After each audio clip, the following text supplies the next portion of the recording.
Hello, welcome back to my channel. ಎಲ್ಲರೂ ನನ್ನ ಚಾನಲ್ಗೆ ಸಬ್ಸ್ಕ್ರೈಬ್ ಆಗಿದ್ದೀರಾ ತಾನೆ? ಯಾರಾದರೂ ಇನ್ನೂ ಆಗಿಲ್ಲ ಅಂದರೆ ಪ್ಲೀಸ್ ಸಬ್ಸ್ಕ್ರೈಬ್ ಮಾಡ್ಕೊಳ್ಳಿ, ನಿಮ್ಮ ಫ್ರೆಂಡ್ಸ್ಗೆ ಶೇರ್ ಮಾಡಿ, ಸಪೋರ್ಟ್ ಮಾಡಿ. ಇವತ್ತು ನಾನು ನಿಮ್ಮೆಲ್ಲರಿಗೂ ಪ್ರೋಟೀನ್ ರಿಚ್ ದಾಲ್ ರೆಸಿಪಿನ ಹೇಳ್ಕೊಡ್ತೀನಿ. ಇದಕ್ಕೆ ಪಪ್ಪು ಅಂತ ಕೂಡ ಕರೀತಾರೆ. ಆಂಧ್ರ ಸ್ಪೆಷಲ್ ಮೆಂತ್ಯ ಸೊಪ್ಪಿನ ಬೇಳೆ. ಇದನ್ನು ನಾವು ರೈಸ್ ಮತ್ತು ಚಪಾತಿ, ರೊಟ್ಟಿ ಎಲ್ಲದರ ಜೊತೆಗೂ ತಿನ್ಬೋದು. ತುಂಬಾ ಟೇಸ್ಟಿಯಾಗಿರುತ್ತೆ. ಹೇಗೆ ಮಾಡೋದು ಅಂತ ಹೇಳ್ಕೊಡ್ತೀನಿ ನೋಡಿ. ಇವಾಗ ನಾನು ಒಂದು ಬೌಲ್ ತೊಗರಿಬೇಳೆನ ತೆಗೆದುಕೊಂಡಿದ್ದೀನಿ. ಇದನ್ನು ಚೆನ್ನಾಗಿ ಒಂದು 3 ಟೈಮ್ಸ್ ವಾಶ್ ಮಾಡಿ ಇಟ್ಕೊಂಡಿದ್ದೀನಿ. ಒಂದು ಕುಕ್ಕರ್ಗೆ ಹಾಕಿ ಇದಕ್ಕೆ ಸ್ವಲ್ಪ ಅಂದರೆ 1 ಬೌಲ್ ತೊಗರಿಬೇಳೆಗೆ ನಾನು 5 ಕಪ್ಪು ನೀರು ಹಾಕ್ತಾಯಿದ್ದೀನಿ. ಇದಕ್ಕೆ ಒಂದು ಅರ್ಧ ಈರುಳ್ಳಿನ ಹಾಕ್ಕೊಂಡಿದ್ದೀನಿ. 1-2 ಟೊಮೆಟೊನ ಹಾಕ್ಕೊಳ್ತಾ ಇದ್ದೀನಿ. ದೊಡ್ಡದಾಗಿ ಕಟ್ ಮಾಡಿಕೊಂಡ್ರು ಹಾಕಿದರೂ ನಡೆಯುತ್ತೆ. ಕರಿಬೇವು ಸೊಪ್ಪನ್ನ ಹಾಕಿದ್ದೀನಿ. ಇವಾಗ ಸ್ವಲ್ಪ ಕೊತ್ತಂಬರಿ ಸೊಪ್ಪನ್ನ ಹಾಕ್ತಾಯಿದ್ದೀನಿ. ನಂತರ ಸ್ವಲ್ಪ ಹುಣಸೆ ಹಣ್ಣನ್ನು ಹಾಕ್ತಾಯಿದ್ದೀನಿ. ಇವಾಗ ಚಿಕ್ಕದಾಗಿ ಕಟ್ ಮಾಡ್ಕೊಂಡಿರೋವಂಥ ಮೆಂತ್ಯ ಸೊಪ್ಪನ್ನು ಹಾಕ್ತಾಯಿದ್ದೀನಿ. ಇದು ಸ್ವಲ್ಪ ಜಾಸ್ತಿ ತೊಗೊಂಡಿದ್ದೀನಿ. ಇದಕ್ಕೆ ಒಂದು ಸ್ವಲ್ಪ ಬೆಳ್ಳುಳ್ಳಿ ಮತ್ತು ಸ್ವಲ್ಪ ಜೀರಿಗೆ ಹಾಕಿದ್ದೀನಿ. ಇವಾಗ ಸ್ವಲ್ಪ ಅರಶಿನ, 1-2 ಟೇಬಲ್ ಸ್ಪೂನ್ ಅಚ್ಚ ಖಾರದ ಪುಡಿ ಹಾಕ್ತಾಯಿದ್ದೀನಿ. ಇದು ತುಂಬಾ ಚೆನ್ನಾಗಿರುತ್ತೆ ರೈಸ್ ಜೊತೆಗೆ ತುಪ್ಪ ಹಾಕ್ಕೊಂಡು ತಿಂದುಬಿಟ್ರೆ. ಇವಾಗ ನಾನು ಇದಕ್ಕೆ 1 ಕಪ್ ತೊಗರಿಬೇಳೆಗೆ 5 ಕಪ್ನಷ್ಟು ನೀರು ಹಾಕ್ತಾಯಿದ್ದೀನಿ. ನಿಮಗೆ ತೆಳು ಬೇಕಾಗಿದ್ದರೆ ಆಮೇಲೆ ಸ್ವಲ್ಪ ಬಿಸಿ ನೀರು ಮಾಡಿನೂ ಆ್ಯಡ್ ಮಾಡ್ಕೊಳ್ಬೋದು.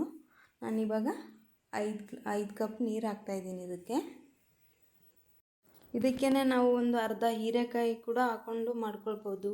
ಮತ್ತು ಪಾಲಕ್ ಸೊಪ್ಪಿಂದ ಕೂಡ ಮಾಡ್ಕೊಳ್ಬೋದು. ಮೆಂತ್ಯ ಸೊಪ್ಪು ಬದಲಿಗೆ ಪಾಲಕ್ ಸೊಪ್ಪನ್ನ ಕೂಡ ಹಾಕ್ಕೊಳ್ಬೋದು. ಇವಾಗ ನಾನು 5 ಕಪ್ ನೀರು ಹಾಕಿದ್ದೀನಿ.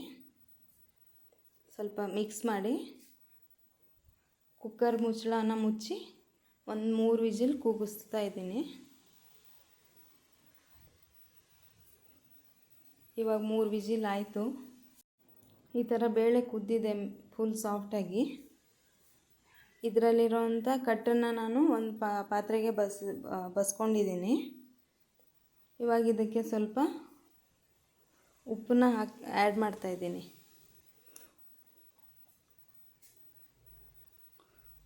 ಸ್ವಲ್ಪ ಉಪ್ಪನ್ನ ಹಾಕಿ ಚೆನ್ನಾಗಿ ಸ್ಮ್ಯಾಶ್ ಮಾಡಿಕೊಳ್ಬೇಕು. ಸ್ಮ್ಯಾಶರಿಂದ ಚೆನ್ನಾಗಿ ಸ್ಮ್ಯಾಶ್ ಮಾಡಿಕೊಳ್ಬೇಕು.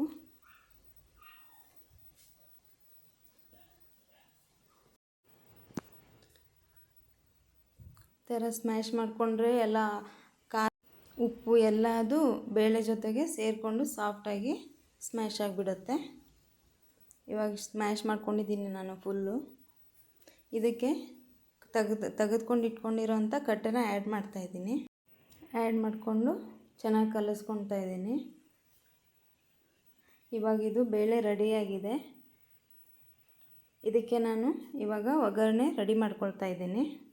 ಇವಾಗ ನಾನು ಒಗ್ಗರಣೆಗೆ ಒಂದು ಚಿಕ್ಕ ಪಾತ್ರೆ ಇಟ್ಕೊಂಡು ಅದಕ್ಕೆ ಸ್ವಲ್ಪ ಎಣ್ಣೆ ಹಾಕ್ತಾಯಿದ್ದೀನಿ. ಇವಾಗ ಎಣ್ಣೆ ಕಾದ ನಂತರ ಸ್ವಲ್ಪ ಜೀರಿಗೆ ಮತ್ತು ಸಾಸಿವೆನ ಆ್ಯಡ್ ಮಾಡ್ತಾಯಿದ್ದೀನಿ. ಚಿಟಪಟ ಅಂತ ಇದೆ. ಇದಕ್ಕೆ ನಾನು ಸ್ವಲ್ಪ ಬೆಳ್ಳುಳ್ಳಿ ಹಾಕ್ತಾಯಿದ್ದೀನಿ. ನಂತರ ಕರಿಬೇವು ಸೊಪ್ಪನ್ನ ಹಾಕ್ತಾಯಿದ್ದೀನಿ. ಇವಾಗ ಒಗ್ಗರಣೆ ರೆಡಿ ಆಯಿತು. ಇವಾಗ ಈ ಒಗ್ಗರಣೆನ ಬೇಳೆಗೆ ಹಾಕಿದ್ದೀನಿ ನಾನು. ಇವಾಗ ಆಂಧ್ರ ಸ್ಟೈಲ್ ಪಪ್ಪು ರೆಡಿ ಆಯಿತು, ಮೆಂತ್ಯ ಬೇಳೆ. ಐ ಹೋಪ್ ಎಲ್ರಿಗೂ ಈ ವಿಡಿಯೋ ಇಷ್ಟ ಆಗಿದೆ ಅಂದ್ಕೊಳ್ತೀನಿ. ಪ್ಲೀಸ್ ನನ್ನ ಚಾನಲ್ನ ಸಬ್ಸ್ಕ್ರೈಬ್ ಮಾಡ್ಕೊಳ್ಳಿ, ಶೇರ್ ಮಾಡಿ ಆ್ಯಂಡ್ ಸಪೋರ್ಟ್ ಮಾಡಿ. ಮೆಂತ್ಯ ಸೊಪ್ಪನ್ನು ಯಾರು ತಿನ್ನಲ್ವೋ ಈ ಥರ ಬೇಳೆ ಮಾಡಿಬಿಟ್ರೆ ಚೆನ್ನಾಗಿ ರೊಟ್ಟಿ ಜೊತೆಗೆ, ಚಪಾತಿ ಜೊತೆಗೆ, ಅನ್ನ ಜೊತೆಗೆ ಎಲ್ಲದರ ಜೊತೆಗೂ ಟೇಸ್ಟ್ ತುಂಬಾ ಚೆನ್ನಾಗಿರುತ್ತೆ. ಒಂದು ಸಾರಿ ನೀವೆಲ್ಲರೂ ಟ್ರೈ ಮಾಡಿ ಹೇಗಿದೆ ಅಂತ ಕಮೆಂಟ್ ಬಾಕ್ಸ್ನಲ್ಲಿ ಸಬ್ಸ್ಕ್ರೈಬ್ ಮಾಡೋದನ್ನು ಮರಿಬೇಡಿ. Thank you all.